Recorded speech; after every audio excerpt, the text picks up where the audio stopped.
ஆனா ரிஷபராசி என்பர்களுக்கு இவர்களினுடைய வாழ்க்கையில கடந்த ஒரு 2 வருடத்திற்கு மேலாக வேலை சம்பந்தப்பட்ட சில பிரச்சனைகள், வெளிநாட்டுல இருக்கிறவங்க மிக பெரிய அளவுல பாதிக்கப்பட்டுட்டாங்க. அந்த வேலையில நல்ல பொசிஷன்ல இருந்து அதுக்கப்புறமா அந்த பொசிஷன்ல இருந்து வெளியில வந்து இன்னொரு வேலை நல்லா கிடைக்கும் அப்படின்னு நம்பி அதுல இருந்து வெளியில வந்துட்டு திரும்ப அந்த இழப்புகளை இவர்களால ஈடுகட்ட முடியாத ஒரு சூழ்நிலையில இருந்துட்டு இருக்கிறாங்க.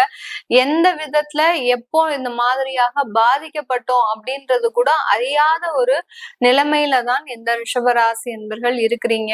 இந்த ரிஷபராசி அன்பர்களுக்கு அந்த வெளிநாட்டுல திருமண உறவுகள்ல மிகப்பெரிய ஒரு பிரிவினைகள், அதாவது ஒரே வீட்டுலதான் சேர்ந்து இருப்பாங்க, ஆனாலும் ஒருத்தருக்கு ஒருத்தர் பேசிக்க மாட்டாங்க. அந்த குழந்தைகளும் பாத்தீங்கன்னா மிகப்பெரிய அளவுல இந்த ரிஷபராசி அன்பர்களினுடைய குடும்பத்துல மிகப்பெரிய அளவுல பாதிக்கப்பட்டு இருப்பாங்க. அதாவது அம்மா அப்பா பேரண்ட்ஸ் 2 பேரும் தனித்தனியா இருப்பாங்க. இவர்களுக்கு அந்த குழந்தைகளுக்கு நடுநிலைமையாக இருக்கிற ஒரு விஷயம் அப்படின்றது மிகப்பெரிய அளவுக்கு ஒரு துன்பத்தை கொடுக்கக்கூடிய ஒரு அமைப்பாக இருக்கும். இதனால இந்த குழந்தைகளினுடைய ரிஷபராசி என்பவர்களினுடைய குழந்தைகளினுடைய கல்வி வாழ்க்கை அப்படின்றது கடந்த 1.5 ஆண்டுகளாக பாதிக்கப்பட்டு இருக்கு. அந்த அளவுக்கு மிகப்பெரிய ஒரு பிரச்சனைகள்ல இந்த ரிஷபராசி என்பர்கள் இருந்துட்டு இருக்கிறாங்க.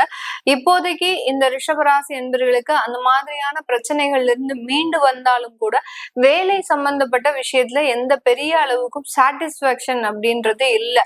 அந்த திருப்திகரம் அப்படின்றது இவர்களுக்கு இல்லாமல்